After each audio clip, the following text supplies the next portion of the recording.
The White House has released President Donald Trump's new national security strategy, and the document is already sending political shockwaves through Europe. In the quietly released document, Washington characterizes Europe as an over-regulated, censorious continent, lacking self-confidence and facing what it calls civilizational erasure due to immigration. The strategy accuses Europe of taking advantage of US generosity and failing to take charge of its own destiny. At one point, the document warns the continent will be unrecognizable in 20 years or even before that. Moreover, the document criticizes Europe's immigration policies, declining birth rates, and what it calls censorship of speech and suppression of political opposition.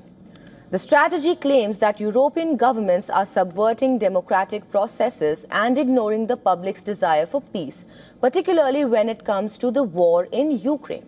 It says the war in Ukraine has left Europe's relationship with Russia deeply attenuated, and warns that managing those tensions will require US diplomacy to restore strategic stability. Now, German Foreign Minister Johann Wadephil slammed Washington and said the country does not need outside advice. According to Reuters, the United States wants Europe to take over the majority of NATO's conventional defense capabilities, from intelligence to missiles, by the year 2027. European officials have slammed the deadline as unrealistic. Our correspondent Susan Tehrani sends us this report from New York. Take a look. President Trump's 2025 national security strategy lays out the clearest articulation of what analysts are calling the second-term Trump doctrine, a worldview that rejects traditional alliance structures in favor of hard-edge, interest-based hierarchy. The strategy pointedly rebukes Europe, accusing it of having unrealistic expectation when it comes to Ukraine and warning that demographic and cultural pressures threaten its long-term stability.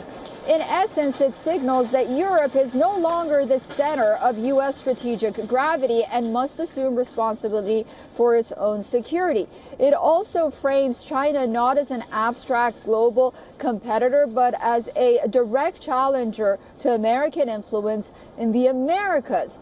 On India, the strategy is far more welcoming. It portrays New Delhi as indispensable to the Indo-Pacific balance of power, calling for deeper defense as well as counterterrorism cooperation and expanded commercial ties as well. A clear indication that India is one of the few major powers that the Trump doctrine sees as a long-term strategic asset and not a liability. Susan Tehrani reporting from New York for WION World is One.